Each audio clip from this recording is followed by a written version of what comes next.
downloaded the Buckeye Leafcast with your host, Andrew T. Evans, with special guest, Chris Stefanick. I'm all good, All right, bro. all right. I'm back. I'm back to. I believe in you, man. My doubt is gone now. Erase all doubt, sir. Erase all doubt. And I tell you who erased a lot of doubt yesterday, Chris, and that was our man, Dwayne Haskins. Had a big day through the air and a big win against the Indiana Hoosiers yesterday at Ohio Stadium. Welcome, ladies and gentlemen, to another edition of the Buckeye Leafcast with your hosts. I am Andy Evans, and that's right, the man, the myth, the legend, gonna break down a near record-setting day from our main man, under center, Chris, Dwayne Haskins. What up, brother? Just basking in the glory of another Ohio State victory. Big win More of yesterday. them, please. Yeah, big win. You know, the Buckeyes looked a little rough there in the beginning of the game. You know, almost through the first three quarters. Buckeyes end up pulling out the win, though, 49-26 over a pesky Indiana team. A pesky Indiana team, Chris, that in the past has really been a thorn in Ohio State's side. You know, they're one of those teams that, you know, they really just come out firing for about 2 or 3 quarters, but they just don't have enough gas left in the tank to play an entire game against the Buckeyes. So a 23-point win, solid win. They just barely did not cover the spread. I thought they would. I can't remember what your prediction was for the game, but nonetheless, they won the game, and like I said, though, Dwayne Haskins, Chris, let's talk about him first. 33 of 44 through the air, 455 yards passing, 6 touchdowns, and 2 interceptions, all of which, Chris, is a new single-game career high for the third-year sophomore who is in only his 6th game starting. Your thoughts, Chris, on this performance he put up yesterday? He tied or nearly broke a few single-game passing records yesterday. Right. So, 49 points total. Haskins delivering on, 450 or something, 6 TD passes. Yep. Those were the best numbers by an Ohio State quarterback versus a Big Ten opponent. They weren't the overall records, but the numbers that were ahead, the numbers that where those records happened in the past were not against Big Ten opponents. So an interesting little fact. Now that I did not know. I'll be honest with you. Wow. Yeah. So pretty impressive stuff. And this was, against a Big Ten opponent, but a 4-1 Big Ten opponent who's actually been pretty decent on defense. Their calling card coming into this was defense, not offense. Yep. And to do that, and it's kind of funny. Sometimes the offense looked a little lackluster. Like going into the half, they looked a little lackluster. And if this is what like a lackluster offensive performance looks like, that's saying something. So they, just hats off to Dwayne Haskins and the team for, putting together that performance. When the offensive line protected him, he did great. Receivers look great. You had KJ Hill with the 20 straight games with a reception, longest active streak in the conference. Yeah. Ben Victor with 3 straight games with a TD. So, what a touchdown grab he had. Oh my gosh. Yeah. That was amazing. That 30-yarder was a thing of beauty. Right. So it's, Paris Campbell is putting together a hell of a senior year, 9 catches, 142 yards and 2 TDs. He's just, he did have a drop, so he could have even had 10 catches, but he, is definitely putting it all together at the end of his career and is just, serious playmaker for this team. So, offensively, I'm hearing a lot of people complaining about the rushing offense. They had 48 rushes for only an average of 3.2 yards per carry. Yep. Not great, but, again, when you score 49 points and 600 yards versus a Big Ten team with a good defense, kind of hard to complain, even with the, you'd like to see that yards per carry a little higher. Yeah, this was an Indiana defense, Chris. Coming into this game, they were second in the conference passing defense, that is, at only allowing 163 yards. I figured that Dwayne and this receiving core was going to be too much for Indiana to not allow them to pass for at least close to 300. The fact, though, that they did do it against a defense that's been, pretty tough through the air, I was a little surprised. And the fact that Dwayne Haskins, Chris, came within 4 yards of breaking a record that was set well before he was even born, 1981, by Art Schlichter against Florida State, a non-Big Ten team. Like I said, here's a third-year sophomore. In his 6th game starting, he almost surpassed Art Schlichter's single-game passing yards record of 458 yards. Art started all 4 years and did not do that until the beginning of his senior year. Here's Dwayne coming close in only his 6th game.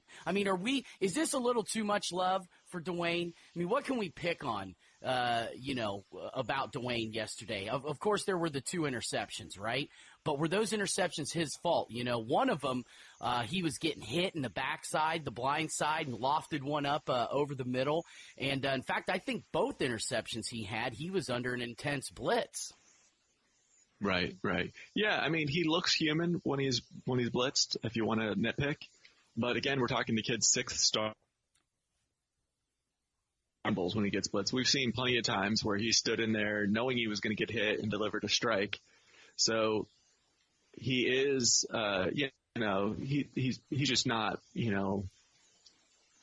perfect every single play. Right. There's occasionally there's going to be an incomplete pass, right? He is human, but he looks like the best Ohio State quarterback that I think I've seen. I don't remember a whole lot about Art Schlichter. I was just a pup at the time and was an Ohio State fan, but, wasn't exactly breaking it down intergalactic Buckeye style like I do now. Just kind of there enjoying the games. I don't know. Somehow I could see you at what would you have been, 5 or 6 years old at the time when Art did that? a little older than that, but. Okay. All right. Well, nonetheless, still, I can see your analytical mind at work, even as a young elementary schooler. Let's see here, Art. I can just see you breaking it down like right, that. Right. Yeah. Like I said, I don't remember a whole lot about Art Schlichter, but I tell you what, if you'd asked me coming into the season, the best Buckeye quarterback that I had seen, I would have said Troy Smith, and I think I would say that.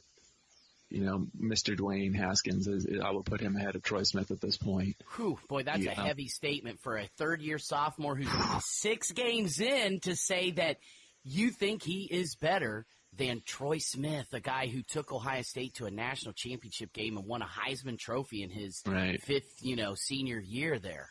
That's especially considering we're 6 games into his career, too. Exactly. So you remember in the beginning of Troy Smith's career, he was still fighting it out, with Justin Zwick for who's going to be the starter. Yeah. And that was still dicey for a while there.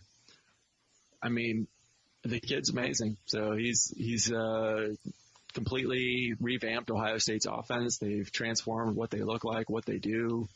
For some reason, they still occasionally try to run him, which I was like, okay, what are you thinking? Just hand it off.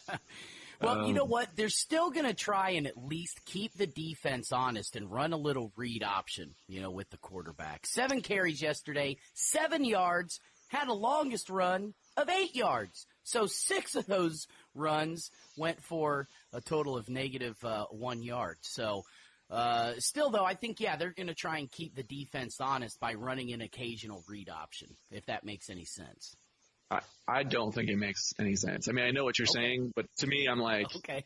I just don't get it. It's like, hey, we totally suck at this, but we're going to keep doing this thing we totally suck at just so the other team, will have to think about us doing it. But meanwhile, the other team is like high-fiving every single time you run that play. You're playing into their hands every time you call that play. That's what they want you to run.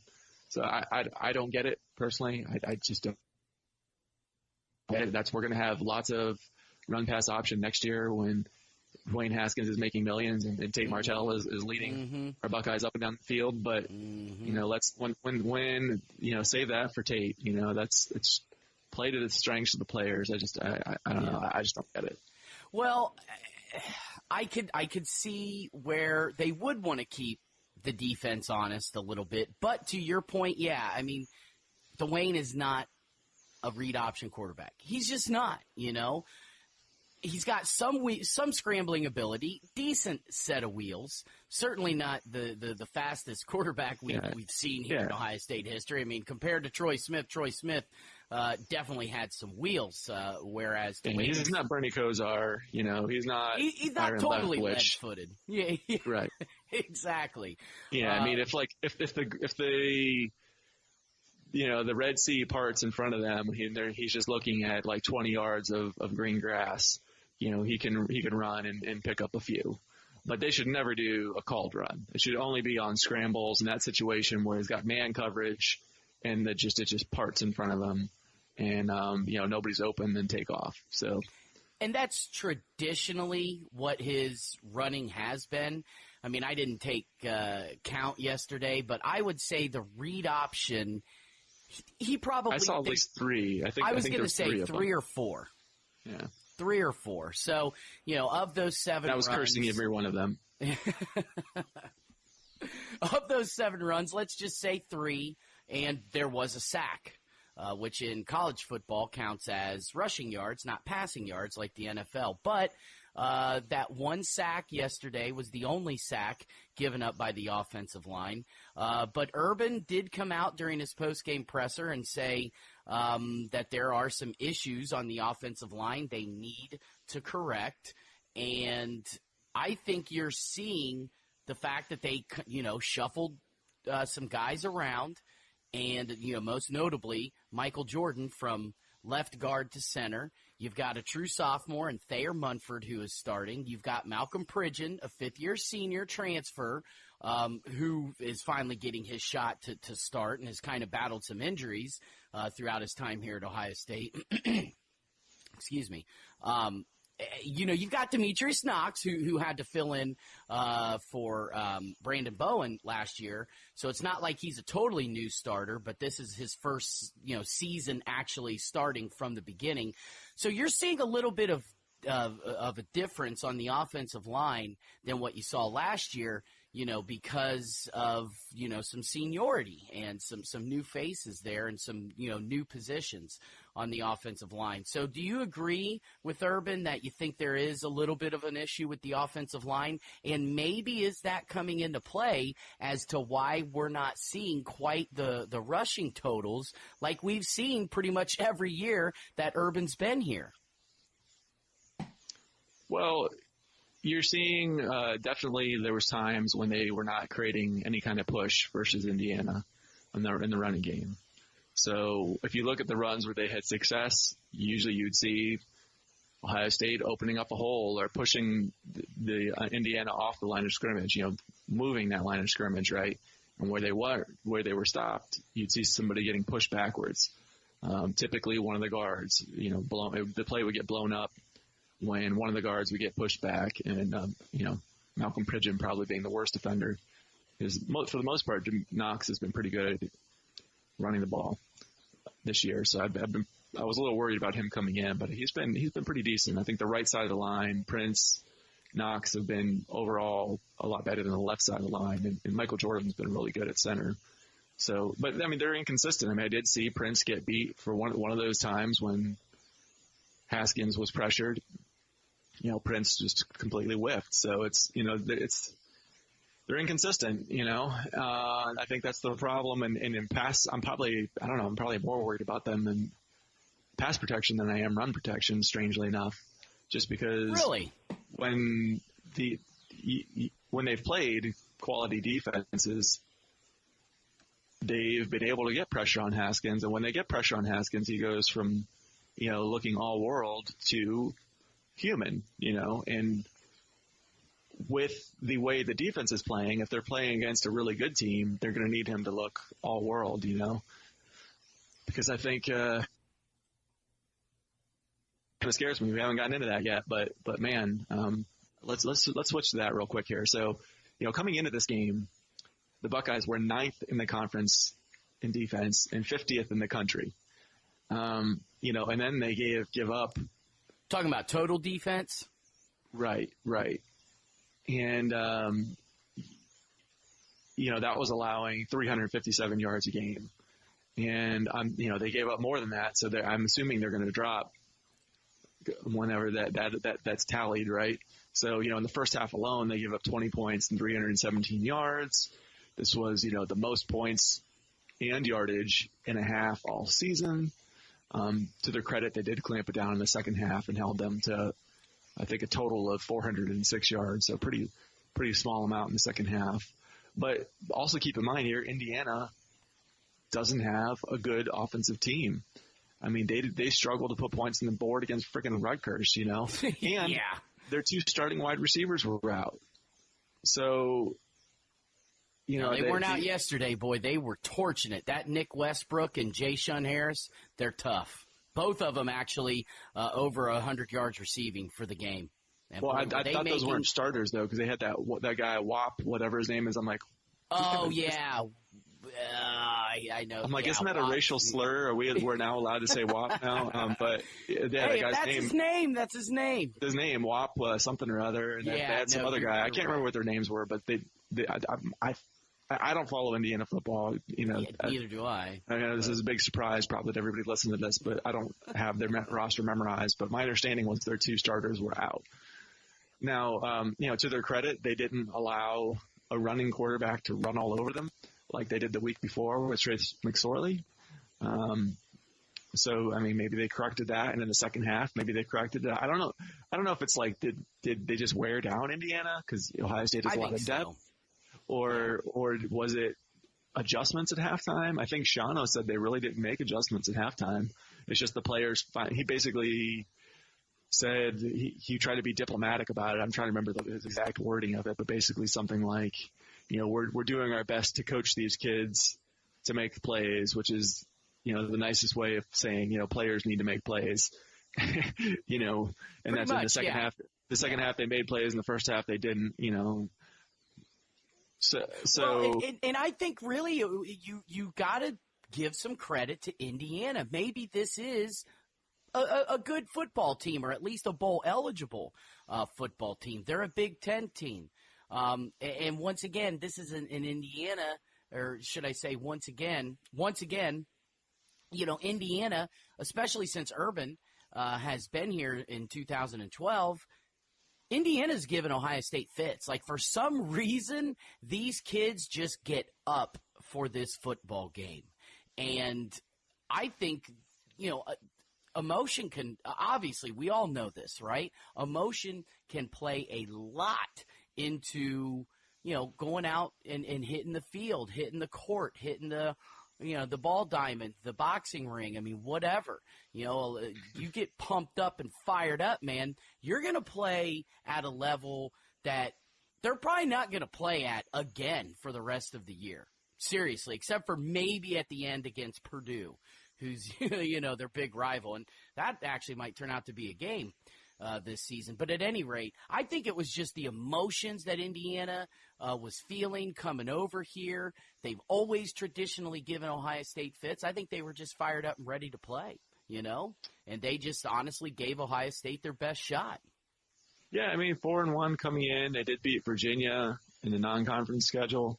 We'll know as the year goes through if this team, is a 7 or 8 win team that's playing in the Big Ten East. That's not too bad, So we'll have a better idea of what they look like as the year goes on. But, I mean, the defense at this point, they were 9th in the Big Ten coming in before they even played Indiana. So the defense is a little alarming. Are they getting better? I thought maybe they got better against Penn State, holding, the number 1 offense in the country to 26 points. I was pretty pleased with that, even though they could not seem to stop the QB run to save their life, even though they knew it was coming. But yeah, I mean, Indiana, in that first half, they attacked the linebackers, they attacked the safeties. They kept spreading them out wide, so they'd have linebackers lined up like over a wide receiver out on the edge. They did that numerous times to get mismatches. I'm not sure what you do if you're Ohio State. Maybe you go some zone, throw some zone in there. I'm not sure what the counter is to that. I'm not a defensive mastermind, but they did have. You've watched enough football, and you're pretty good at breaking stuff down. I know you see things on the field, and you're able to kind of tell, okay, yeah, maybe they can switch to this and that. There was one thing yesterday defensively that was kind of driving me crazy. Indiana kept splitting their running back, Stevie Scott. They'd put him all the way out wide. And you know who was guarding him the entire game? Pete Werner. And I understand Pete Werner's a little bit of a smaller guy, a little bit of a faster linebacker, and Stevie Scott kind of a bigger guy as a tailback, so not as fast. So maybe they felt that was the best matchup possible. And Pete Werner actually didn't do a bad job, but it was just driving me crazy. Like, why are you going to have your linebacker all the way out on that island, guarding their running back who's split out as a wide receiver? Drove me crazy, but like you, I'm not a defensive coordinator, so apparently they felt that was the best matchup going on and the best way to handle it. Yeah, and I mean, I guess when you go 5 wide, you have, unless you're going to go with like a dime package or something, you've got to have a linebacker out there on some. There's going to be a linebacker out there, but I mean, one thing that they did do better, you heard me last week complain about them having the linebackers up by the line of scrimmage, and then they get blocked, and they not giving them any chance to read and react. They did that a little, but not nearly as much. I mean, they were doing it felt like every freaking play, in previous games this year, and they backed out of that a lot. So maybe, they were listening, or maybe they just watched some film and realized it wasn't working, but. Well, I tell you what, I noticed a lot of times they were still playing that defense where they were stacking the line and leaving the middle of the field open. However, that seems to be Schiano's, I guess that's just his defense, is this, kind of 4-3, stack the line, and then they would drop maybe a defensive end into coverage, and they drop, all of the linebackers back into coverage.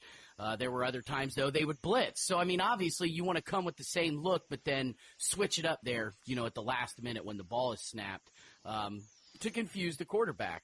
But I still saw that defensive alignment quite a few times yesterday. Yeah, I'm okay with mixing it in here and there, but it shouldn't be a staple, because like I said, it's like the offensive linemen, you're right by them. So it's real easy for them to get their hands on you and lock you up. And then you're wide open between the line of scrimmage and the safeties. There's like 15 yards of green for them to attack with slants and the like, or if they can get a run past that line of scrimmage, they're on their way to the safeties before they even get the first, sign of resistance.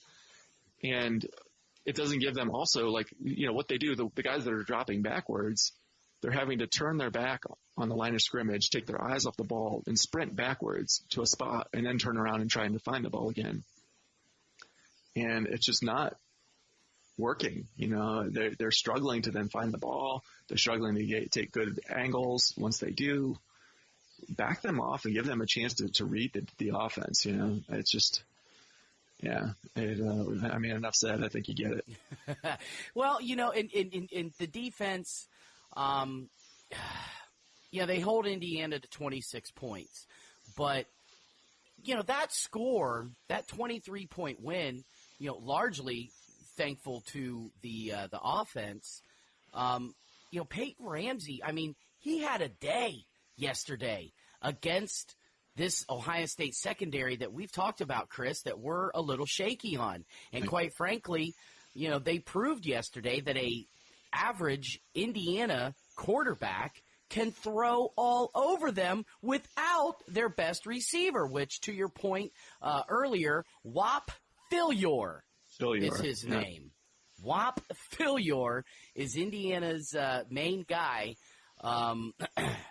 And I'm not sure why he didn't play. I think he was suspended. I don't think he was hurt. But at any rate, Peyton Ramsey, 26 of 49 passing, not an excellent completion percentage, but he still threw for 322 yards, 3 touchdowns, no interceptions. Now, he was sacked 3 times, and the Ohio State defense did force 2 fumbles on Indiana, which they recovered. But yesterday, this secondary was unable to come up with an interception. I mean, how many interceptions does this defense have right now, Chris? I don't think they have more than 2 or 3. I mean, I'm trying to think off the top of my head. And actually, I've got the stat right here, 4. Yeah, I think 4 touchdowns, 4 interceptions to 8 touchdowns. I think they're doing pretty good as far as turnover margin, the team, largely because the offense isn't turning it over very much. I mean, we had a Mike Weber fumble for, I think, the first time yesterday. Yes. And, Haskins threw a couple picks for the first time we've seen him throw 2 picks in the same game. Yeah. So the offense has been largely turnover free. And I think that's one of the reasons why the game was closer than we would have liked it to have been, is because Indiana was winning that turnover margin, 3-2, especially early on the first half. We're really winning it well. But yeah, they're not, the defense isn't generating turnovers like you'd like. Yesterday, even though they had a few sacks, I felt like the pass rush just wasn't getting there. And now granted, Indiana got the ball out quick a lot. They didn't, they didn't sit in that pocket very long, but it just didn't feel like in the past where it was just like the second the ball was snapped, there was Buckeyes in the quarterback's face. It just wasn't happening. They were getting tied up a lot. And Chase Young got blocked a lot. He's been unblockable at previous games this year. And certainly was much better against Penn State than he was versus Indiana, which isn't a team that's, was known for having a good offensive line coming in, where meanwhile against like world beater, number 1 offense in the country, Penn State, he's just going off. So I don't know. I mean, if Nick Bosa's back in there, how much of a difference that makes? Probably a huge difference. We are talking about adding one of the top players in the country back in. Covers up a lot of mistakes for you. So hopefully we'll have him back when the schedule starts to stiffen later at the end of the season. But I'm concerned. I mean, there's some bright spots. I thought Tuff had his best game of the year. Tuff Borland forced a fumble. I think that's at least his second forced fumble this year. I believe so. And he's looked a step slow this year, so I don't know if he's fully recovered from that injury, as we talked about in the past. But he's starting to make more plays and starting to look better. As much as I've railed on Isaiah Pryor, I was glad to see him back in there after the half. Of course, he was suspended the first half of the game for targeting last week because, my God, his weight not good. So he's definitely at least an upgrade over Jason Wentz. I would say he's a big upgrade. But Jocelyn went 5 tackles yesterday. Isaiah Pryor came in, had 3 tackles and a pass breakup. In fact, the Buckeyes yesterday, 11 pass breakups. That was a lot. Pete Werner had 3 of them. So here I was ragging on Pete Werner and covering, and he ended up leading the team yesterday in pass breakups. So shut up, Andy, and look at the stats before you open your big, fat, stupid mouth. Yeah, I thought Warner was okay. I mean, here's the thing. The linebackers are... He had a sack, too. They're starting to look okay. 3 pass breakups and a sack. Yeah, the linebackers start... Malik Harrison's looking okay. Borland's looking... But they're still not making the plays. Like, remember, in 2014, we had Darren Lee was just, like, making plays left and right.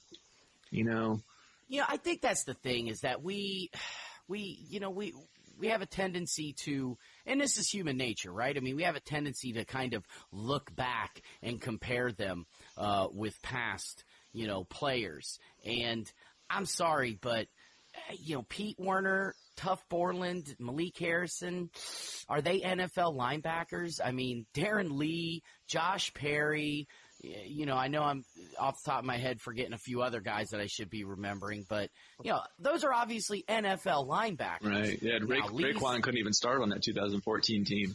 Raekwon McMillan, thank you, He was in the rotation, but he wasn't even a starter. Right. So we have a tendency to kind of look back and compare them against other guys, and that might not be fair because, like I said, I don't know if those 3 are really NFL caliber talent.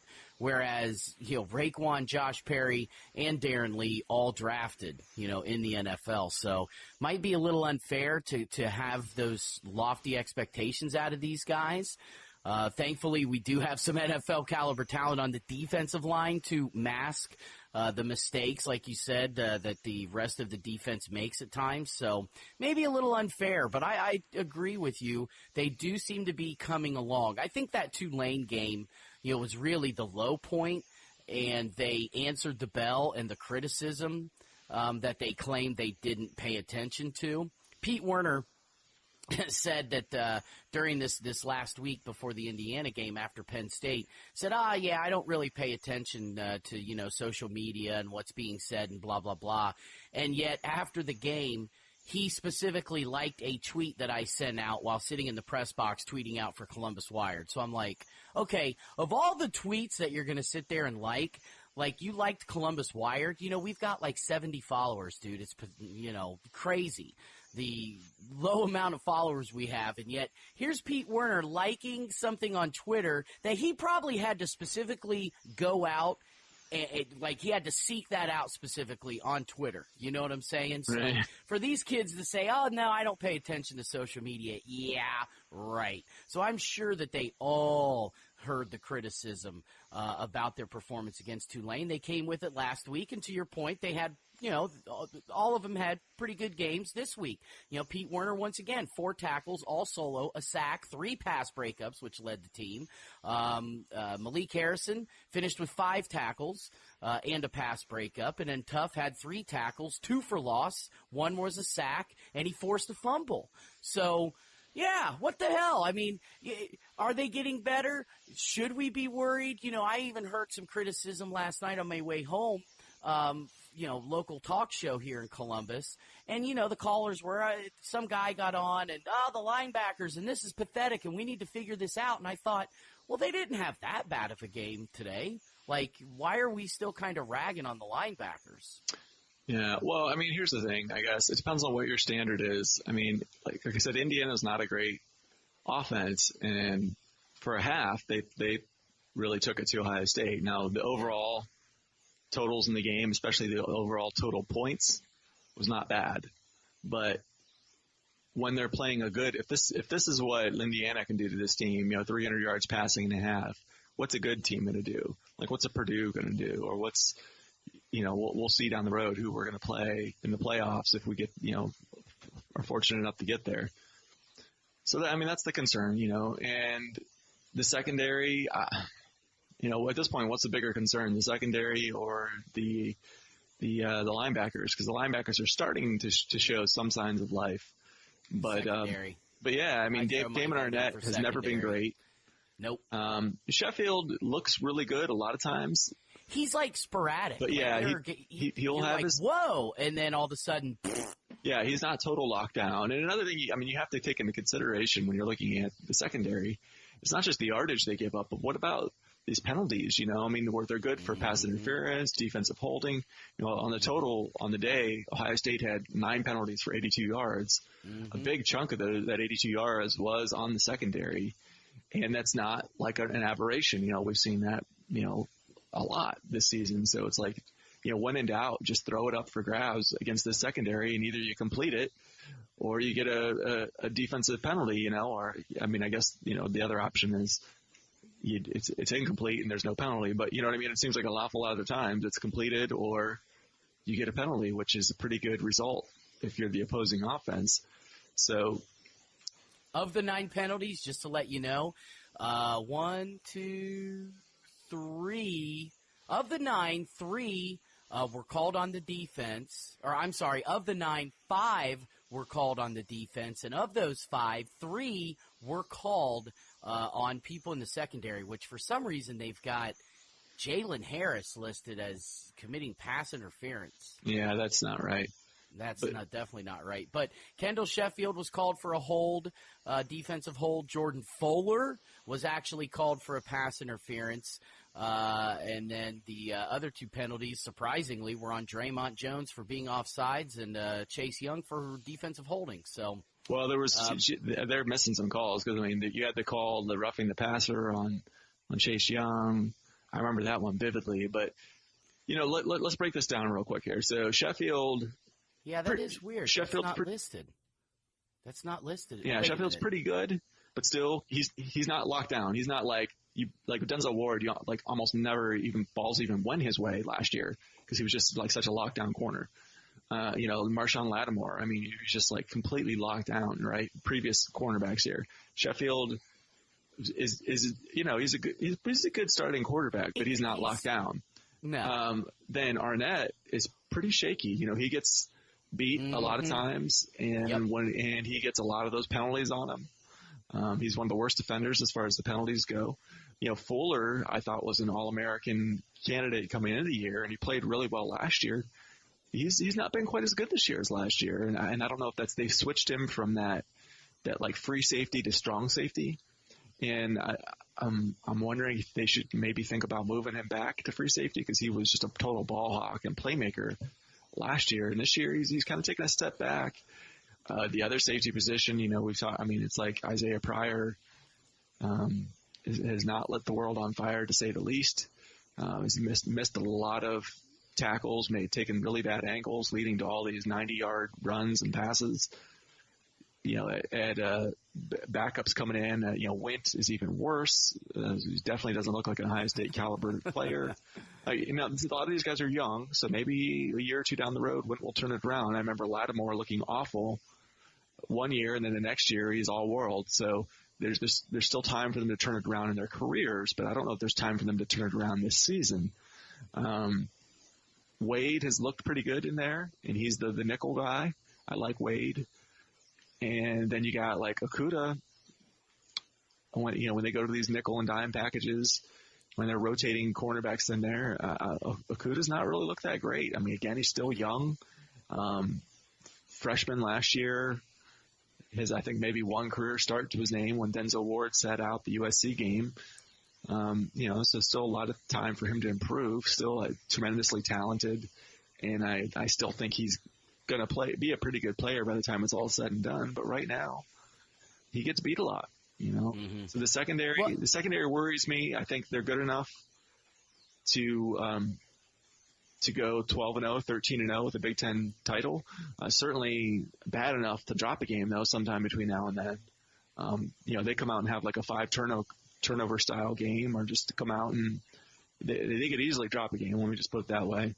But good enough that they could go 13-0. But they look like a first round exit from the playoffs with the way they're playing right now. Maybe I'm wrong. I mean, nobody looks untouchable outside of Alabama. And even Alabama hasn't played anyone. When Ohio State's playing Tulane, they look untouchable too. So that's true. Well, last night Alabama beat the tar out of Arkansas, but you want to know what? Alabama also gave up 31 points to Arkansas. So and Arkansas's not great. No, they're like 1-5. Yeah. So yeah, I mean, who knows? I mean, Ohio State's played a tremendously more challenging schedule than Alabama, just like last year. There's a theme here.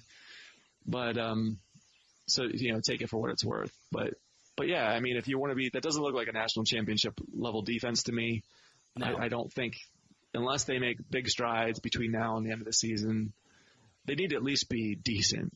Maybe they don't have to be all world defense to win the title, considering their offense the way it looks, but they do need to get better than where they are now. Well, and I think that's it. I think if they are going to contend for a national title, hell, even a Big Ten championship at this point, hell, even a win against Michigan State and Michigan, I mean, they're going to have to do it with their offense. Right. Like you said, maybe the defense is going to, I mean, we're halfway through the season now. Maybe they're going to hopefully continue to learn and grow and, get better.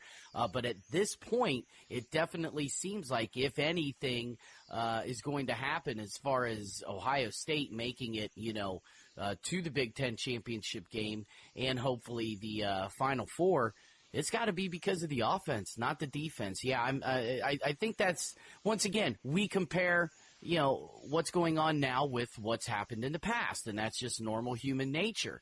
And this certainly does not look like an Ohio State defense that, we've become accustomed to, especially, last year's defense was just, just great. They really clamped it down there after, of course, allowing 55 points to Iowa and 38 points to Penn State, which, of course, Penn State, that's, that was to be expected to a certain degree. But, I think that if this team's going to do anything, they've got to do it offensively. And, thank God they've got a quarterback who is looking like, could go down, at least stats-wise, and maybe otherwise, if they make it to the Final Four and, get to the national championship game. Let's not get too ahead of ourselves, but if they can do that, Dwayne will certainly, go down in history as one of the best quarterbacks in OSU history. And he's got, a zone 6 where they're stacked. They're loaded. It's just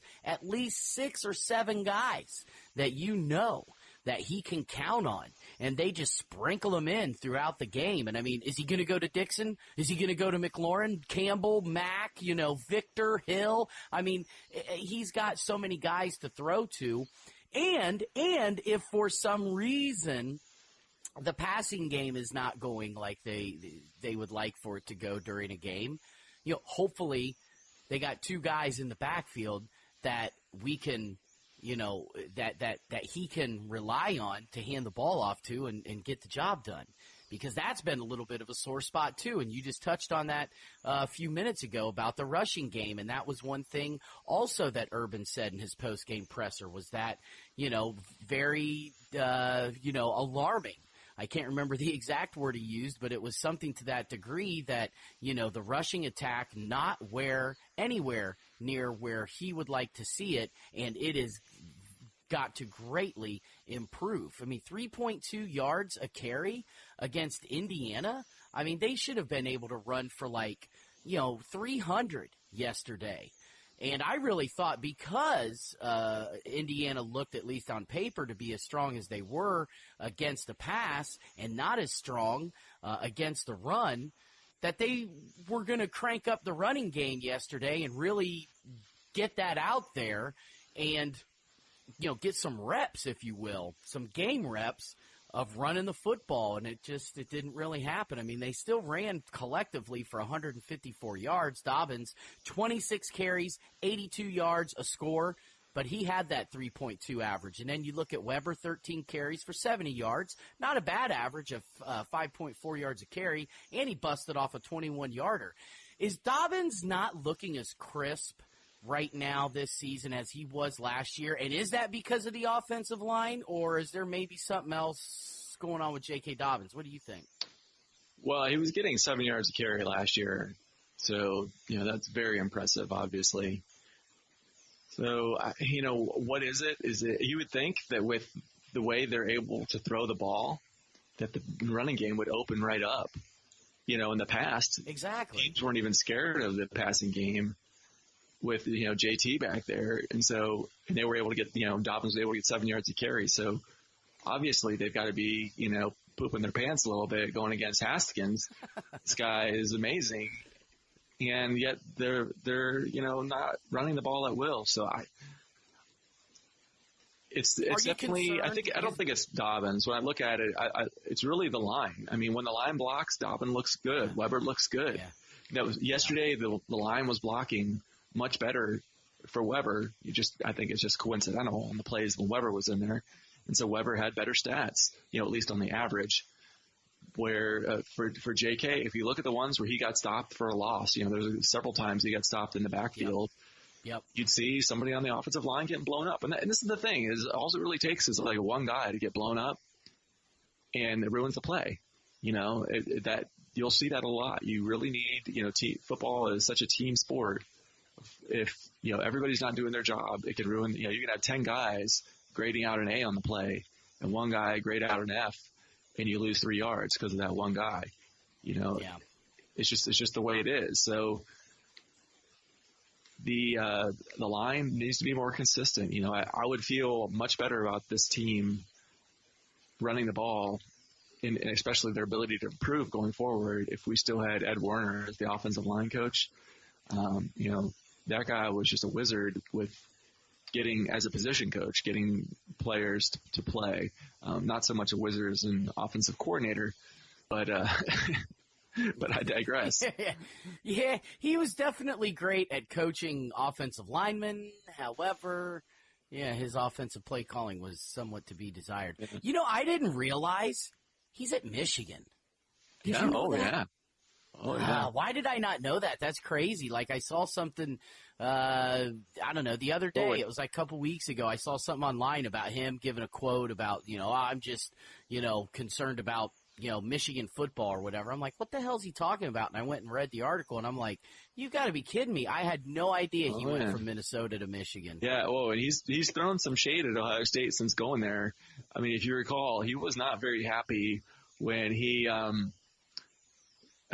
quote unquote, took a promotion to go a lateral move to Minnesota. Yeah. He was very clearly, told, find another job or you're getting fired, because he was not performing as an offensive coordinator. But I wish, considering he's ended up just being an offensive line coach at inferior programs, that he had, his ego could have taken the blow and just had a demotion at Ohio State to going back to just being an offensive line coach at a superior program rather than, Minnesota and Michigan. Clearly Ohio State is ahead of both of those programs right now.